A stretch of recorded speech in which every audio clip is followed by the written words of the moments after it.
thing I want to do is graph. Let's just graph a really basic, kind of boring one. Let's go logarithm. Let's say f of x is equal to log.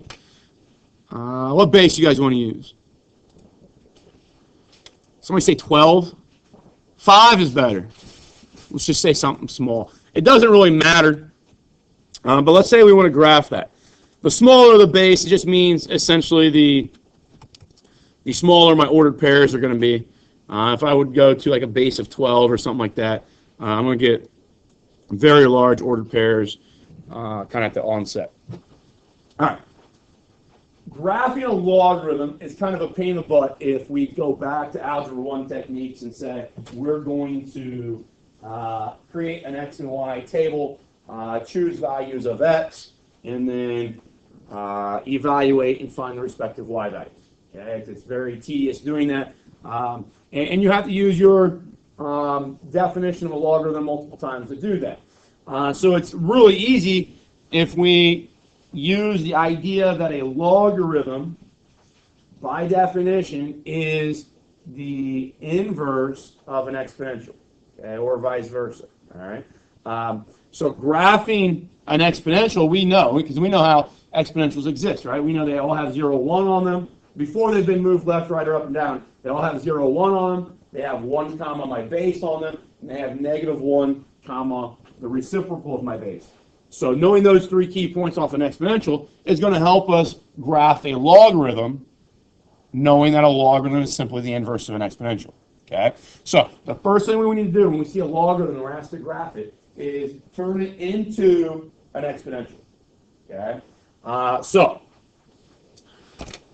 we always want to have this definition of a logarithm next to us as we're doing these problems. So log base a of x is equal to y if and only if a to the y is equal to x. Okay? This is only true if that is true. Okay? Meaning then, I should be able to take the logarithm and transfer, using that rule, transfer it over to an exponential. Okay. Now I'm going to just do some notation stuff here. Instead of using f of x, you could. It's just kind of a pain in the butt. I'm going to use y equals log base 5 of x. Okay. Why do they use the notation f of x instead of y? What are they telling me extra if they use that notation?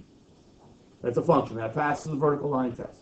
So then automatically all I have to do to see if this thing has an inverse is see if it passes the horizontal line test. If they were to write it y equals log base 5 of x, I've got to do kind of preliminary work to see does this thing pass the vertical line test. If it does, then it has an inverse, or then it might pass the horizontal line test. I check that, and if it does, we have an inverse. Okay, but they're telling us it is a function. So now all we have to do is kind of worry does it pass the horizontal line test, and the logarithm does. Okay, so this is the process. If you remember, trying to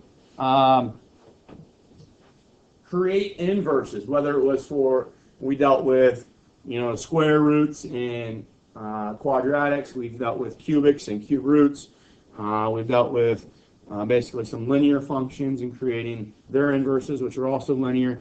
We've done a little bit of this work before. The process for determining an inverse is that you're going to solve the current equation for x. We're going to get x all by itself. Okay?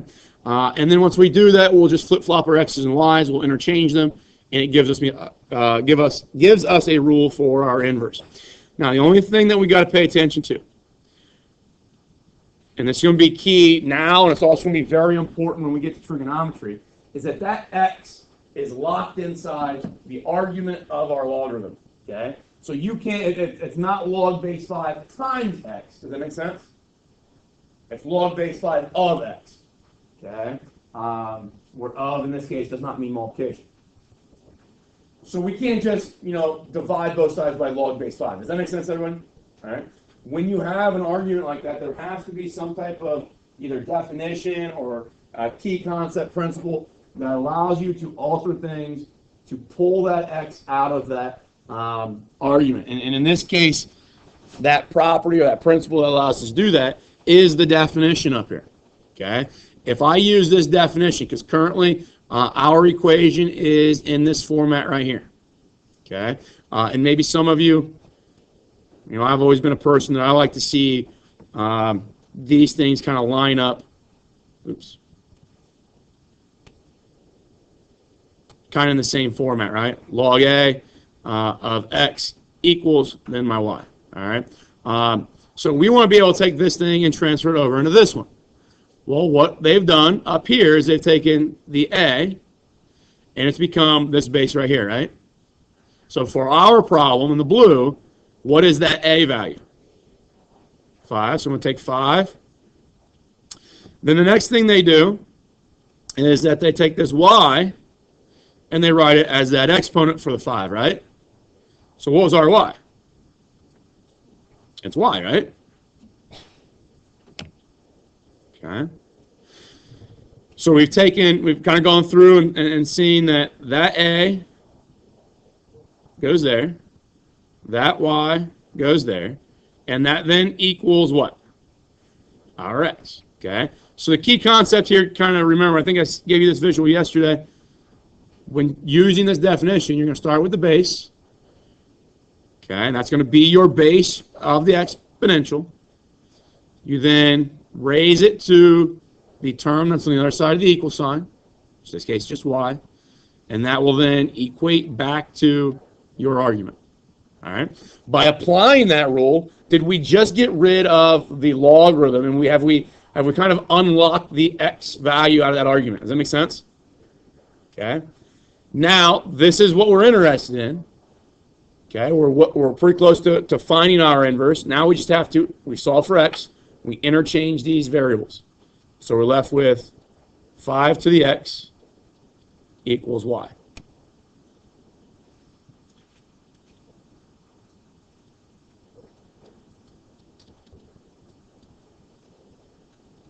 And that is the inverse of that thing right there.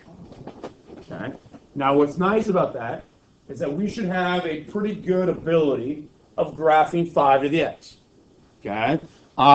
We've talked about with 5 to the X, I'm just going to write these over here real quick. We've got Y equals 5 to the X. That's what we're graphing initially. But the reason we're going to graph that is so we can eventually get to see what log base 5 of X looks like. Okay? So the first thing you're going to do is graph this function. Well, the reason we've put it in this format, in this exponential function, is because we know that if X is 0, what's the Y value that goes with that? 1. We know a series of points on that curve, right? If I choose X to be 1, what's Y? 5. Okay? In kind of talking about regardless of the base was, because if we would have initially used like a base 12 or a base of 20 or whatever, that first point, 1 comma, would have been 12 or 1 comma 20. So the smaller the base, the kind of easier these things are with our graphing tools right now. But if I have -1, it would be what? 1/5. So we know those 3 critical points that exist on that curve right there. That if you take us, take your pencil and create a smooth line through those 3 points A, B, and C, you should have your exponential. Now, why do we do that? Because if I have those exponentials, those points off that exponential, I should automatically know then 3 points that are on my logarithm. Because the logarithm is the inverse, right? It's the inverse of 5 to the X. And inverse is always a reflection over that line right there, correct? That line, Y equals X. Okay, when you reflect something over, when I fold on Y equals X, I fold my two-dimensional plane on that line. Kind of visualize where B goes. Try to visualize where A goes. Try to visualize where C goes. Okay, and we talked about it in I think it was chapter 2 or 3. In the inverse relationship, if 1 comma 5 is on f of X, then what point is on f inverse of X? Say it again. 5, 1. That point right there, all you do is you take, if this is A comma B, then on the inverse, B comma A exists. So now that point D is a point on our logarithm. Okay. 0, 1 is going to turn into 1, 0. And negative 1.2 is going to turn into 0.2, negative 1. There's my 3 key points for determining our logarithm. Okay, I'm going to connect those with a smooth curve, and we should be good. There is one thing to kind of think about here. When I look at just the exponential, what is that axis? What is the horizontal axis, the x-axis, for that exponential? What is it? It's an asymptote. It's a horizontal asymptote. So y equals 0 is a horizontal asymptote here. Okay, so if I have that line y equals 0 as a horizontal asymptote, that asymptote has some key points on it, right? If I had negative 1, 0, doesn't that become 0, negative 1? If I have negative 2, 0, doesn't it become 0, negative 2? If I have 1, 0, doesn't it become 0, 1? If I have 2, 0, doesn't it become 0, 2? So what's it look like that horizontal asymptote is going to become for our logarithm? Think about taking the line y equals x. So we've got my horizontal asymptote here. Got that line right there, right? If you folded on the red dotted line, where's this blue portion going to go right here where my cursor is? Isn't it going to become this? Can you visualize that? Okay. Where's this blue portion going to go when I fold on the red dotted line? It's going to be that. Okay. Well, if I connect those two things, doesn't it give me x equals 0?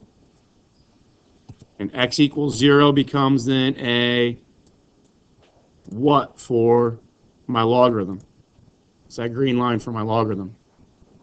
It's a vertical asymptote. Okay. If I type in my logarithm, log base 5 of x, we do see that it indeed goes through those key points D, E, and F that we came up with, and we recognize that it's getting very, very, very close to that green vertical line, right? Okay. So when you reflect something that has an asymptote, okay, that asymptote gets reflected too. The asymptote is part of the graph. Okay. A lot of times we leave it as an invisible part of the graph, but it is a necessity for us to have when we start doing reflections and other transformations for that function. So, some key concepts to think about here. If I look at, the base being anything else, okay, let's say that, let's see here, let me let that be a, come on, let me create a slide real quick. Okay, so let's say that is A.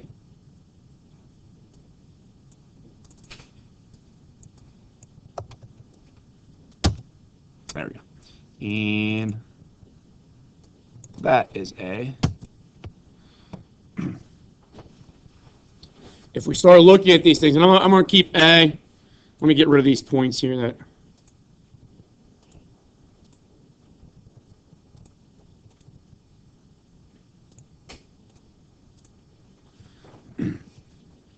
regardless of what A is, okay, let's just keep it above 1 though. Okay, do all those curves kind of look the same? Yeah. Okay, so regardless of the base, the logarithm is going to be kind of the similar type of shape, right? And that should make sense to us when we dealt with like x squared, and we start changing x squared, start looking at different transformations of it. Do they all kind of still look the same? Are they all still parabolic? Same thing with cubic, same thing with quartics. Really same thing with rational functions. So logarithm, regardless of the base, is going to still have that kind of behavior. Okay. Now, this is just a situation where if I look at the logarithm here, and I don't look at the lines y equal x and stuff like that, that logarithm is even still those. Okay, it's just that when I reflect it, these values are above y equals x, which is not a problem. But generally speaking, logarithms all kind of look the same, right? What are we noticing that the logarithm's domain is?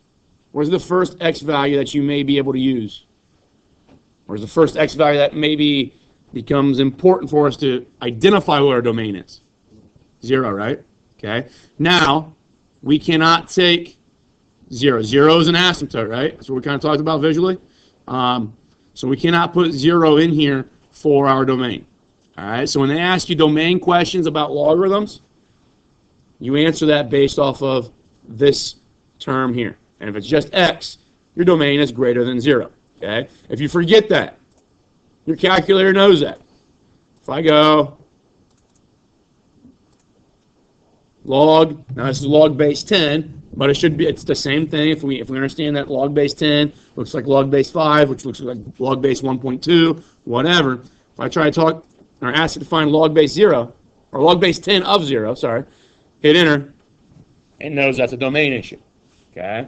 So that might be some technology. If you forget on test or something like that, that might be useful to you. If we have something like, just like y equals log, I don't care what the base is, let's just say it's a of x minus 3. Okay? If they ask me for the domain of this thing, the only thing that impacts the domain right now is that right there. And that argument has to be a number greater than 0.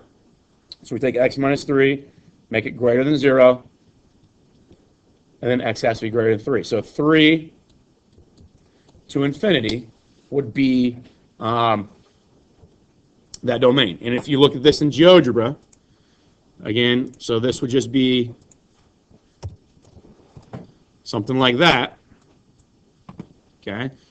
And we move this line here to 3. We can visually see that regardless of what my base is that thing ever going to be to the left of 3? No. So the domain is 3 to infinity. Okay? That's very similar to, I think, square roots. Okay? Remember we had a square root of something? The domain of the square root, we had to take that thing on the inside, the radicand, and make that greater than 0, right? But the square root is actually greater than or equal to 0. But here we take the argument and make it greater than 0. All right, so that's a new domain kind of question that they might ask you with logarithms. Is everybody kind of on the same page so far? Any questions? All right. Okay, let's do one that's a little bit harder. It's not too bad though. Let's just start with y equals. Y equals, let's say log. Let's go base 3 of x plus 4. Okay, now we've kind of given the visual. We've talked about how a logarithm with any base kind of looks, right? Okay, it's going to be kind of that fourth quadrant, start to rise, kind of plateaus maybe, but it does continually rise forever, but it's just a very, very gradual, slow rise. What's that plus 4? If I'm going to add 4 to the x value, what's that going to do to that picture that I have in my head? Move it to the left 4 units. Okay, so you've got currently maybe in your head something that looks hopefully like that. Okay, when you're dealing with any logarithm, that's the kind of the view that you want to have in your mind, and you know that from chapter 1 and 2 when we dealt with transformations, that we can do those transformations to any type of function we want to. So if I add something to the x, it moves it left. If I subtract something to the x, it moves it right, correct? So you got kind of a mental image right now of what this final product would look like. But now the only issue is the base is not 1.9. The base is not 3.75. We got to figure out what is the base and how that impacts some of our y values. Does that make sense to everybody?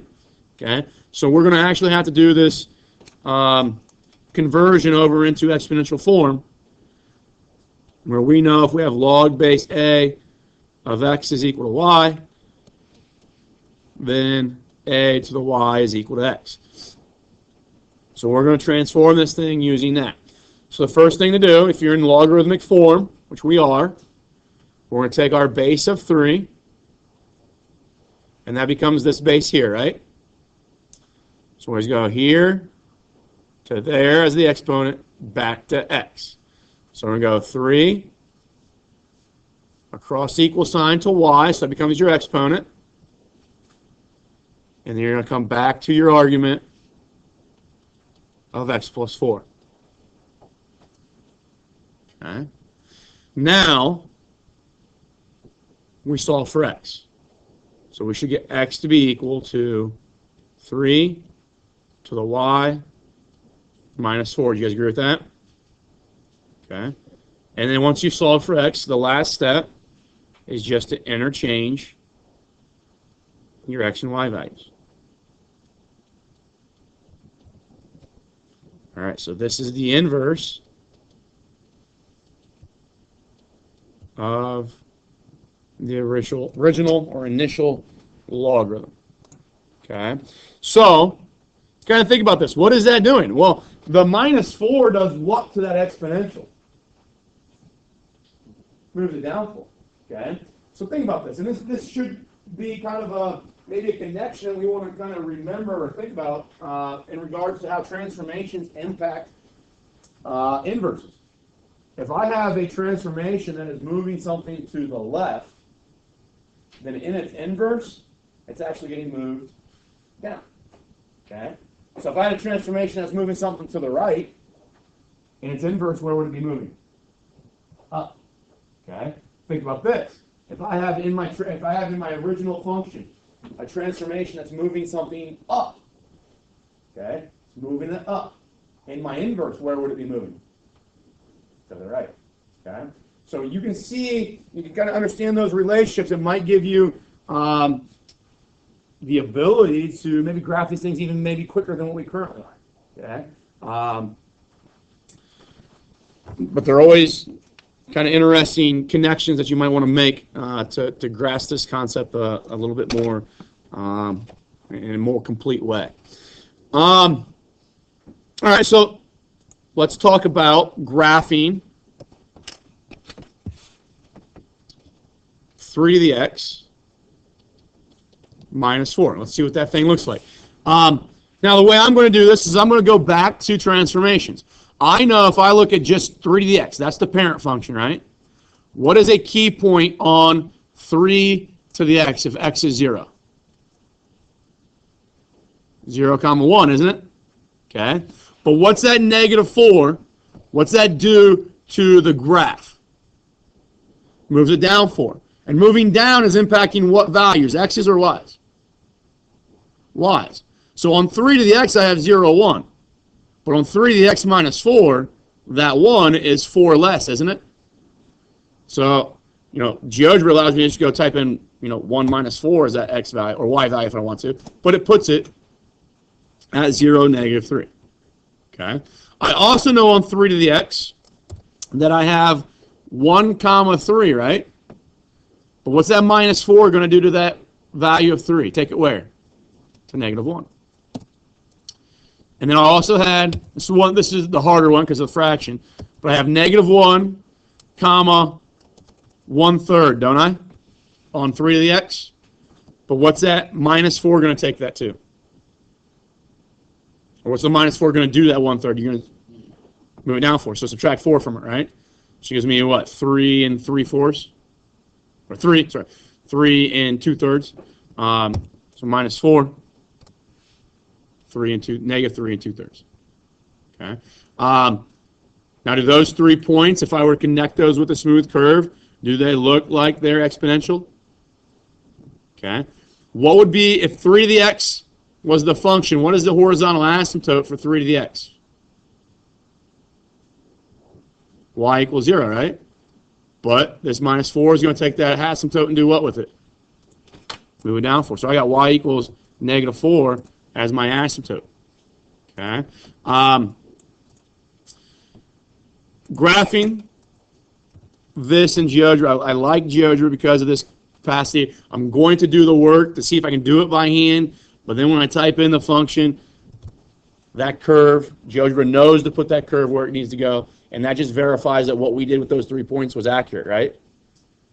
Okay. So now, if that's my exponential, okay, and we want to reflect that to find the logarithm, y equals x is the line we're going to reflect across, right?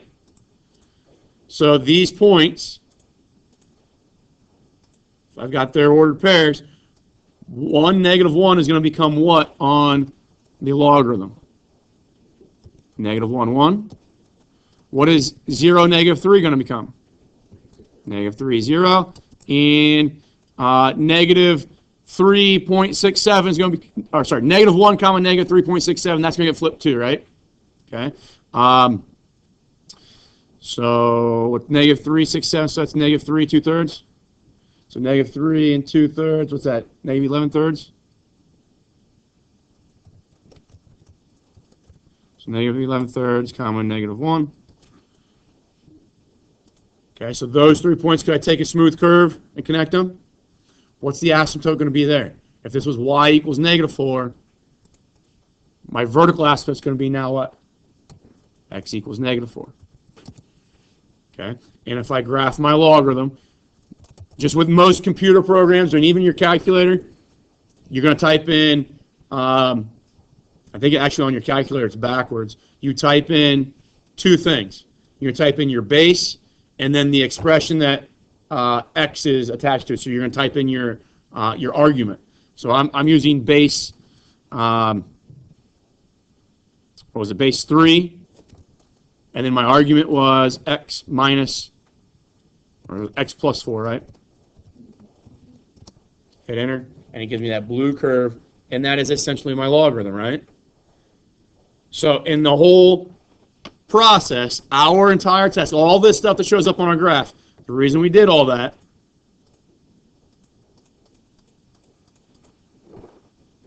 is so that we could produce that thing. Okay. Now you might be saying, that's a lot of work. I agree with you, that's a lot of work, but the more comfortable you are with inverses and stuff like that, that work can be kind of done in quickly. But that is, in comparison to other options for graphing logarithms, that is the most efficient. All right, especially when the functions get a little bit more complex. So we'll do one more. Let's do this one. Let's go. Let's see here.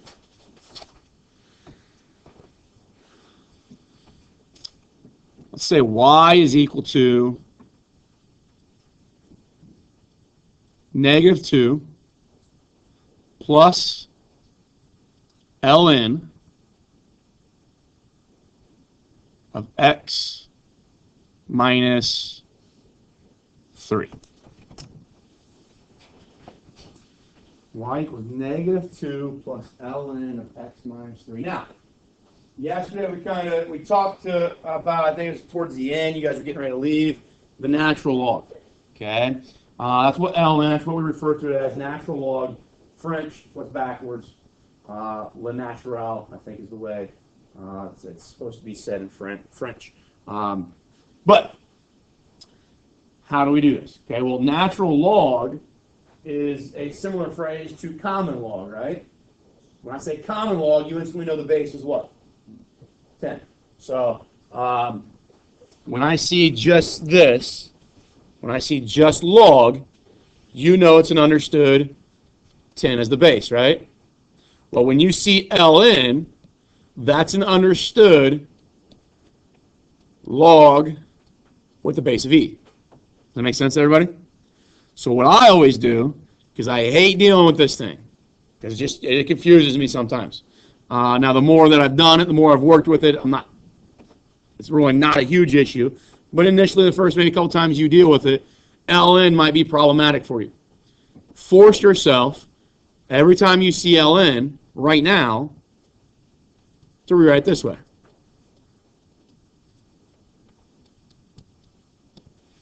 Take that and replace it with log base e. And now you do everything the same way that you would have done when your base was 10 or when it was 2 or it was 3 or 5, right? Does that make sense? I think people, they see ln and they go blank. Okay? Make that simple substitution. Basically, it's the definition. Make that substitution, and then you're back to logarithms. Okay? Not common, but normal logarithms that we've dealt with all along. Okay? So again, we're going to want to graph this thing. So in the event of graphing it, we're going to want to make sure that we know that y equals log base a of x if and only if a to the y is equal to x. So in order to apply this, I don't think we've talked about this yet. In order to apply this, the logarithm here is isolated, right? It's all by itself. Is it isolated up here? No. Okay. And if we're thinking about this, this minus 2 for our logarithm is going to drop it 2 units, right? But in the inverse, it's going to move it where? It's going to move it to the left 2 units. Okay. So in order for us to get that done correctly, we need to isolate the logarithm before we start doing the definition here. Okay. So what you need to do is just add 2 to both sides. And now you're left with log base e of x minus 3.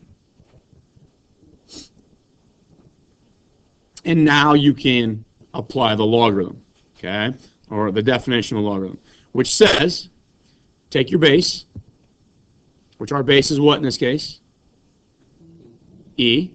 So you take your base, you raise it to your exponent that's on the other side of the equal sign. So take e and raise it to the what? Y plus 2. Okay? And that should come back and give you your argument, right? Well, what is our argument? X minus 3. Okay? So now what do I want to do with everything? What is the why are we doing this? What's the task when we find the inverse? We're trying to isolate what? Or solve for what? Solve for x. So we're going to add 3 to both sides, right? So e to the y plus 2 plus 3 is equal to x. And the last step then is always to what? Interchange. So now I've got e to the x plus 2 plus 3 is equal to my y value. Now think about this. Hopefully, kind of the thoughts that we initially had in regards to the logarithm, we said in the logarithm, this is going to drop it 2 units, right? This negative 2 is going to drop the logarithm 2 units. But in its inverse, the exponential, that 2 shows up here, right? And that's going to move it where? Left 2. Okay? This was going to move it to the right 3, correct? But in the inverse, it moves it up 3. Okay? So those might be things that if you're kind of in tune with that understanding, you might be able to, I'm not saying right away do this, but you might be able to circumvent that work right there and recognizing how these components in that function affect the inverse. Okay? It's an option. I'm not saying it's what I would start off with, but something you could do. So now we're going to graph those. Okay? So dealing with e, y equals e to the x plus 2 plus 3. Okay, now graphing e is kind of a pain in the butt because it's an irrational number, right? It's like if I asked you to find pi comma 2, you're going to have to kind of ballpark that, right? I'm going to make a guess of where it's at. It's about 2.7, so when we do this stuff, that might be, if you're doing this by hand on paper or something, the place that you go. But I should know my parent function is e. Okay, so let's just think about this. If I had just e, and I used x to be 0, what would be the y value that goes with that? If I'm just graphing e to the x, 0, comma 1. Okay? Now let's think about what this plus 2 does. Plus 2 moves your function which direction? Left 2, right? So what's this 0 going to become? Negative 2. Okay? Now this 3 is going to move your function where? Up 3, right? So what's this y going to become? 4. Think if that makes sense. If I plug in x to be negative 2, you get e to the negative 2 plus 2. Well, that's e to the 0, isn't it? What's e to the 0? 1. What's 1 plus 3? 4. So start with negative 2, you get 4 back. Okay? Now on e to the x, we also knew that we had 1 comma the base, right? And the base is, I can actually type in e. I think it's going to, yeah, you see it puts it up here about 2.7 for me. What's that plus 2 going to do to this 1, though? Move it to the left. So it's going to make it negative 2, right? Sorry, negative 1. I'm sorry. So negative 1. And this plus 3 is going to do what to this y value of 2.7? Move it up there. It's going to make it about 5.7, right? So I'm going to actually just add 3. Please pardon the interruption. This announcement is for the student council members. All student council members need to report to Mrs. Yu's room during Wildcat time today to pick up a permission slip. If you cannot make it during Wildcat time, you must stop down at some point today. Again, all student council members, please see Mrs. Yu during Wildcat time today. Thank you. All right, so you see that with that point, it did take e, which was 2.7-ish, and it moves it up 3 units to 5.7-ish. Okay. Now we also know on on e to the x, when we have negative 1, our ordered pair. Now this is where it gets kind of hard. Would be the reciprocal 1 over e, right? Okay. But what's that plus 2 going to do to my x value of negative 1? Moves it left to negative 3, and then that plus 3 is going to take my y value and move it up 3. Okay? So we get those ordered pairs, right? Okay? So on the inverse, which is the logarithm that we're interested in, we should have that point there, which is going to be, so the reciprocal, or so not the reciprocal, the inverse of that point, so the flip-flop of those points, which would be e plus 3, comma, negative 1. We should have 4, comma, negative 2. And we should also have negative 1, comma,